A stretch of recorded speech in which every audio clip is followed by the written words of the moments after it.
Vamos falar agora da guerra no leste europeu. Eu vou receber um convidado para a gente entender um pouquinho mais em que pé estão as negociações para um acordo de paz, que é o analista político Urian Fancelli, gente, porque a madrugada foi marcada por ataques russos à Ucrânia.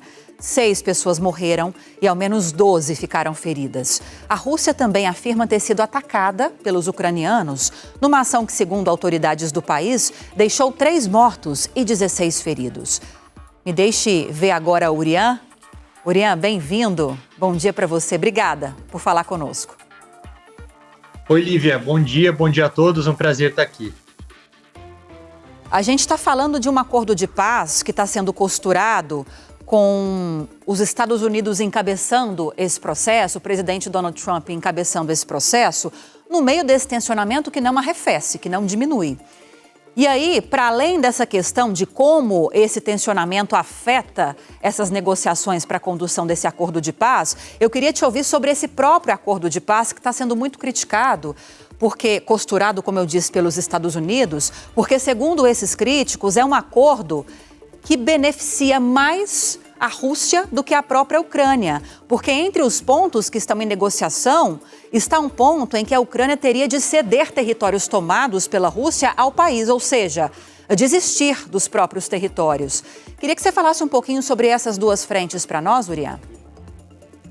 É verdade, Lívia. Eu acho que alguns pontos diferentes sobre isso tudo que você trouxe para a gente.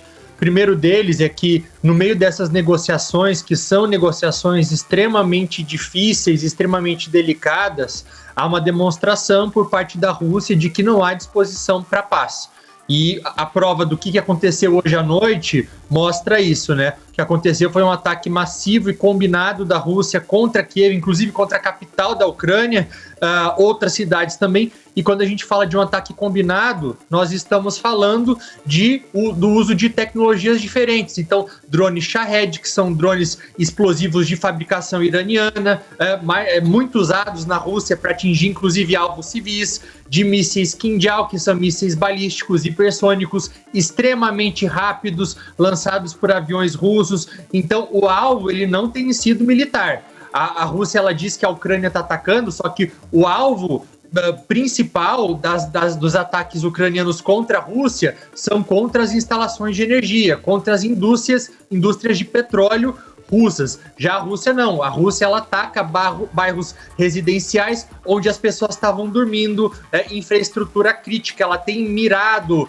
a infraestrutura energética da Ucrânia durante muitas horas do dia. Falta energia no país. Eu estava na Ucrânia até o último sábado e sentia isso o tempo inteiro. Acabava a energia durante mais de 15 horas por dia.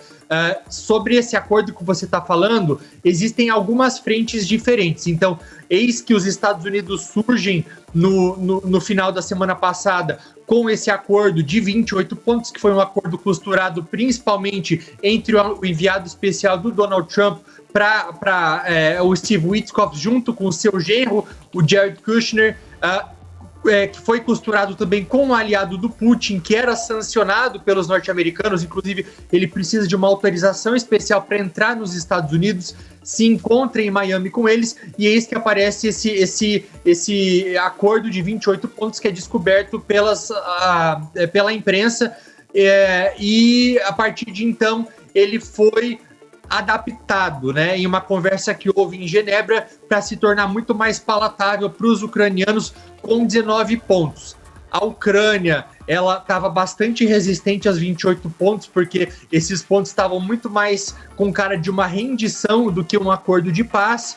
Então agora a gente não sabe exatamente como está essa nova cara de 19 pontos, mas deve ser algo que eu arrisco dizer ainda que a Rússia deve rejeitar. O que tem agora, eu acho que é os Estados Unidos forçando a Ucrânia a mostrar uma boa vontade, mas que a Rússia, de qualquer jeito, deve rejeitar. É exatamente isso que eu ia te questionar. É difícil, pelo que nós estamos observando nessas tentativas de acordos de paz, nesses últimos quase 4 anos de guerra, a gente chegar num consenso que agrade tanto ucranianos como também russos. Nesse primeiro acordo de 28 pontos que você citou, tínhamos entre esses pontos, então, essa rendição da Ucrânia cedendo esses territórios tomados pelos russos para a Rússia, para se chegar ao fim da guerra.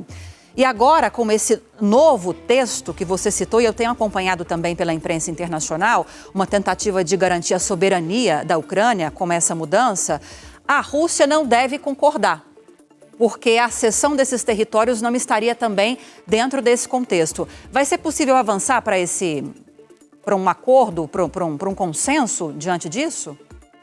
Nessa nova versão, o que tem sido falado é que as questões mais delicadas, e quando a gente fala das questões mais delicadas, isso diz respeito principalmente aos territórios, e isso vai ficar a cargo diretamente dos presidentes, então do Donald Trump e do Volodymyr Zelensky, que podem ou não se encontrar nos próximos dias, não há nenhum tipo de confirmação.